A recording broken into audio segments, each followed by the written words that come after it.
এখন 16 নম্বর সেট 1 এবং 2-এর সংক্ষিপ্ত প্রশ্নগুলির সমাধান নিয়ে আলোচনা করছি। এখানে 1 নম্বর প্রশ্নটিতে বলেছে পেনের দৈর্ঘ্য ঢাকনার দৈর্ঘ্যের 4 গুণ হলে পেন এবং ঢাকনার দৈর্ঘ্যের ব্যস্ত অনুপাত হবে। এটা আমাদের কি হবে?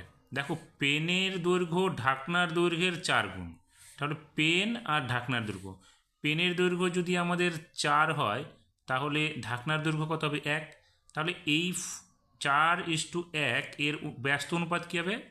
1:4। তাহলে অপশানটা কোথায় আছে? এ নাম্বার অপশানে রয়েছে। তাহলে এটা হলো আমাদের এখানে। তারপরে 2 নম্বর বলেছে সমকোণী সমদ্বিবাহু ত্রিভুজের 3টি কোণের অনুপাত। দেখো, সমকোণী সমদ্বিবাহু হলে একটা কোণ 90 ডিগ্রি হবে, আর যেহেতু সমদ্বিবাহু তাহলে বাকি দুটি যে কোণ থাকলো সেগুলো সমান হবে, অর্থাৎ 45 ডিগ্রি 45 ডিগ্রি করে হবে। সেক্ষেত্রে এখানে কি হলো? 45 degree is to 45 degree is to 90 degree. তার মানে এটা কী হবে? 1:1:2। অপশানটা কোথায় আছে? দেখো এখানে বি নম্বর অপশানটাতে রয়েছে। এবার 3 নম্বরে বলেছে 3/5 অংশ শতকরা কত? তাহলে 3/5 অংশ শতকরা করতে গেলে কি হবে? 3/5 গুণ 100% আমাদের দিতে হবে। 5 দিয়ে এটাকে কাটলে কত হবে? 20। তার মানে 3×20=60%। তাহলে অপশানটা আমাদের কি আসলো? ডি নাম্বার অপশানটা। তারপরে 4 নাম্বার বলছে বৃত্তের বৃহত্তম চাপ হলো। দেখো, বৃত্তের বৃহত্তম চাপ কোনটা? এই পরিধিটাকেই সব থেকে বড় চাপ বলা হয়। তাহলে এখানে অপশান রয়েছে সি নাম্বারে পরিধি। 5 নম্বর বলেছে দুটি তল দ্বারা গঠিত ঘনবস্তু।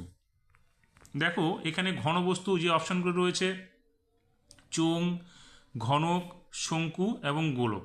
এখানে দুটি তল থাকতে হবে। দেখো, এখানে দুটি তল, এখানে একটা তল, এখানে একটা, আর বক্রতল একটা, দুটি সমতল একটা বক্রতল, তাহলে এখানে 3টা হলো। ঘনকের ক্ষেত্রে কিন্তু এখানে তল সংখ্যা হয়ে গেল আমাদের 6টা। এখানে গোলকের ক্ষেত্রে হয়ে গেল একটা বক্রতল, কিন্তু শঙ্কুর ক্ষেত্রে দেখো একটা বক্রতল একটা সমতল, তার মানে এই শঙ্কুর উত্তরটাই হবে আমাদের ঠিক দুটি তল। তাহলে অপশান হবে আমাদের সি নাম্বার। তারপরে 6 নম্বরে বলেছে তুমি ও তোমার ভাই এর বর্তমান বয়সের সমষ্টি 2x বছর, 4 বছর পরে তোমাদের বয়সের সমষ্টি হবে। তাহলে এখানে আমরা কয়জন? আমি এবং আমার ভাই, তাহলে দুজন। তাহলে 4 বছর পরে কি হবে? 2x প্লাস 4 প্লাস 4, অর্থাৎ দুজনের 4 বছর করে যোগ হবে। তার মানে 2x প্লাস 8 বছর হবে। এটা হলো আমাদের 4 বছর পরে দুজনের বয়সের সমষ্টি। এবার 2 নম্বরের 1 নম্বর যে প্রশ্নটা, সেখানে বলেছে যোগ করতে হবে 4 ঘন্টা 33 মিনিট 20 সেকেন্ডের সঙ্গে 9 ঘন্টা 52 মিনিট 25 সেকেন্ড। তাহলে এখানে 20 সঙ্গে 25 যোগ করলে কত হবে? এখানে হবে 5, এখানে হবে 4। 3 আর 2 যোগ করলে এখানে হলো 5, 3 আর 5 যোগ করলে এখানে হলো 8, এখানে 4 আর 9 যোগ করলে এখানে হলো 13। এখানে তো 60 সেকেন্ডে 1 মিনিট হবে, অতএব এটা 60-এর কম আছে, এটা থেকে যাবে। এখানে 60 মিনিটে হচ্ছে 1 ঘন্টা হবে, এখানে আমরা 60 মিনিট কেটে নেব। অর্থাৎ এখান থেকে যদি আমরা 60 বাদ দিয়ে দিই, এখানে 45 সেকেন্ড থেকে গেল, এখানে হবে 25, আর 60 মিনিট মানে 1 ঘন্টা, অর্থাৎ 13 আর 1 যোগ করলে এখানে হবে 14 ঘন্টা। তার মানে যোগফলটা কত হলো? 14 ঘন্টা 25 মিনিট 45 সেকেন্ড।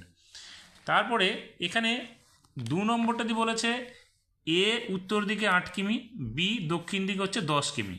তাহলে 3a প্লাস 5b কোন দিকে কত কিমি বোঝাবে? দেখো, আগে আমরা মানটা বসিয়ে নিই। 3a মানে কত? 8, তার মানে 3 গুণ 8 যোগ 5 গুণ এখানে হবে 10।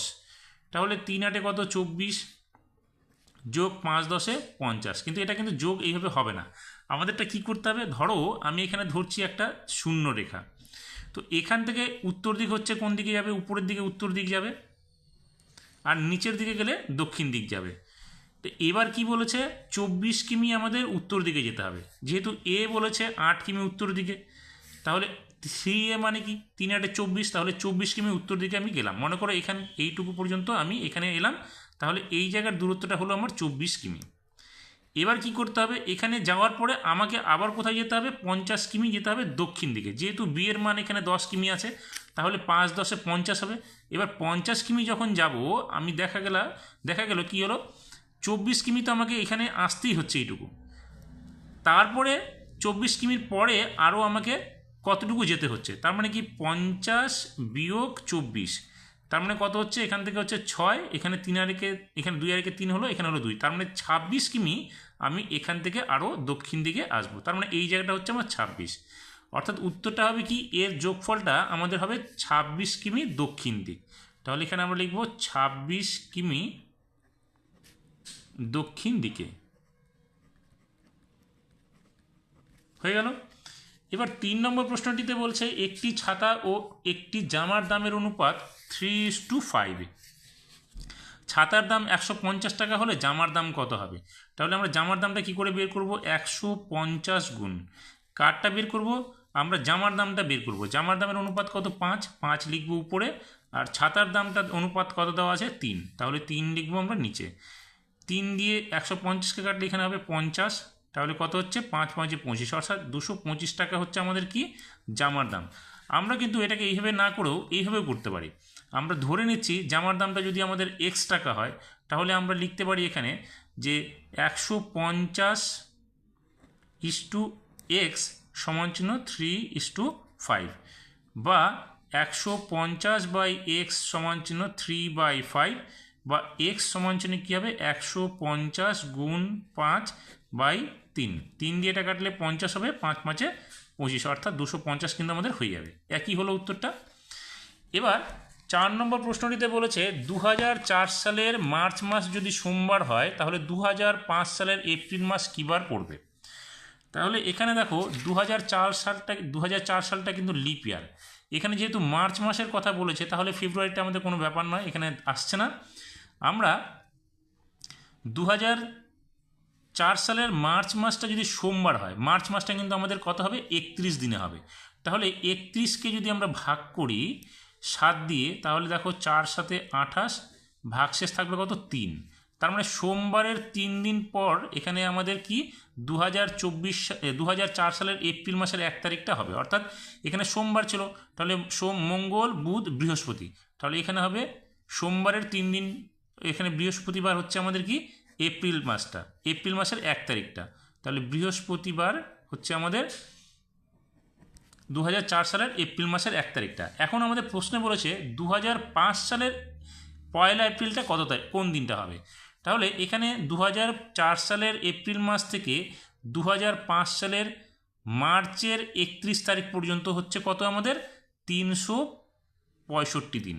কারণ এখানে 2004 সালটা লিপ ইয়ার হলেও যেহেতু ফেব্রুয়ারি মাসটা আসছে না, তাহলে এখানে 66 দিনের কোনো প্রশ্ন আসছে না, এখানে হচ্ছে 365 দিন হবে। এই 365 দিনকে যদি আমরা ভাগ করি 7 দিয়ে, সেক্ষেত্রে দেখো কত আসবে?